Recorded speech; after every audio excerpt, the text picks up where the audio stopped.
Coach Ken here, and we're just talking about some plants that we seed in February. I just did a video on some of the brassicas. We talked about that.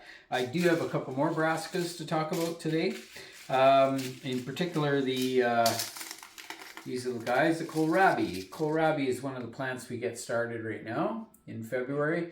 We can get them started indoors, and then once they reach a reasonable size, we can get them outside, even if it's still cold out. So a real important factor when it comes to seeding is understanding what zone you're in and what your minimum outdoor temperatures are.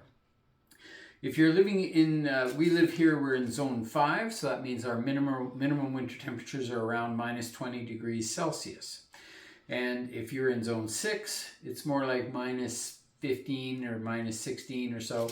And if you're in zone 7, it's only about minus 10 or minus 12 degrees Celsius. You see, it's much warmer as the number goes up. So people who live in coastal regions here in BC, they're mostly in zone 8, somewhere in that range. Zone, it can be zone 7 or zone 8. So just important to note that if you're in those climates closer to zone 8 or so, and here we are in February, you can actually start planting some of these things outside. So the brassicas, which is the cabbage family, we talked about that last week. And you know, the brassicas are one of the things that doesn't mind to freeze a bit at night. So if I was in zone 7 or 8, I could go ahead and start planting all kinds of things outside. Things that don't mind to be cold. So that includes, you know, again, all the brassica families, the cabbage family, and a lot of the bok choy family. Bok choy is one of these plants that's just fabulous and grows in all kinds of climates, but it really likes to grow cool to cold. So really good, and it comes in all different types. This is pak choy. We also have the mini bok choy that we grow, and it's just beautiful. It's up early, and you can just keep harvesting it. It's fabulous. The kale, any of the different types of kale, there's all kinds of kale. You can get them started now. They're also a brassica family, and you can get these things going really early and get them planted out early because they don't mind to freeze. They're just happy as can be in those conditions. Lettuce, I have all different types of lettuce. I like the Paris Island cause lettuce, but this is a really good one here as well. This is Marvell Four Seasons lettuce, but it's just really a good lettuce to grow, and we'll be putting some of this out. It's kind of partly green, partly red, and it likes to freeze a bit too. Many of these other beautiful colored Swiss chards, there's many different types available, and Swiss chard is fabulous. It likes to grow when it's cold. So I have the option, if I'm in a warmer climate like a zone 8, I might want to just seed these directly into the garden.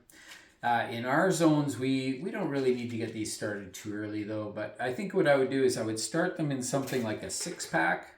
6-packs are great. I can just start a little bit of the Swiss chard in that and put a couple seeds per cell. And then as soon as the weather's reasonable, because as soon as I can dig, I can plant. And so I also cheat on that a little bit. I'll get out in the early spring and I'll put out some poly, a little bit of this, just any kind of thin poly, 1 mil clear poly. Put it over top of your raised beds. And just give that a couple days with a bit of sun, and it warms up the earth and thaws out the soil so you can get in there and get planting. But meanwhile, you can get these things started inside on a heated pad. We often talk about our seedling heated pads that we'll put our seedlings on that get them germinating right away. You can get them started inside as soon as they're an inch or two high. You start to get them used to being outside, so then you can integrate them to outdoors by putting them out for an hour here or there in the daytime and kind of getting them used to air movement, getting them used to just being out in the cold.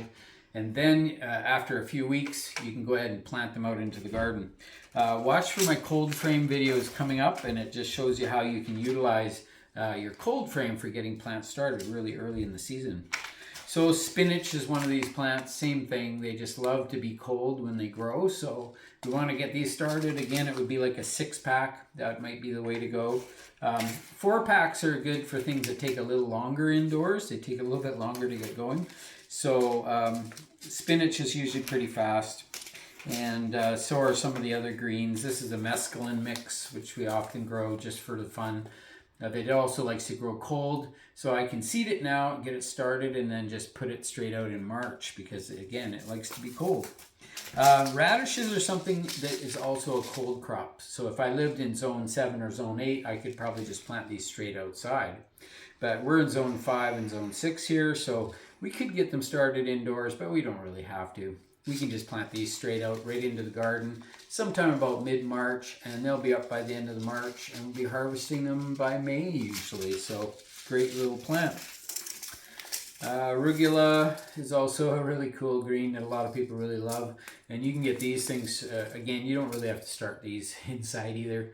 Some people like to get everything started indoors because it gives them the right number of plants. You know, if you're using these individual cell trays, you know, it really makes a difference for just knowing how many plantlets that you have going out.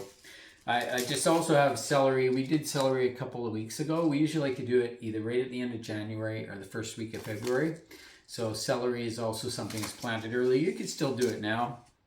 Some of these varieties, this one actually matures in about 110 days. So you got to get going on this variety. But I also bought a new variety that's only 85 days to harvest. So that means it's a shorter year. We can get them started anytime now, and we'd still be good to get a good harvest by summertime. So that's it for just a quick tune-up on what you can plant in February today. And I really do appreciate everybody who's tuning in. And also, we really appreciate it if you do subscribe and also ring the bell so you can get the next video when it comes out. All that's appreciated. Any comments or questions that you have are always welcome. So anyway, thanks very much for tuning in to Grower Code.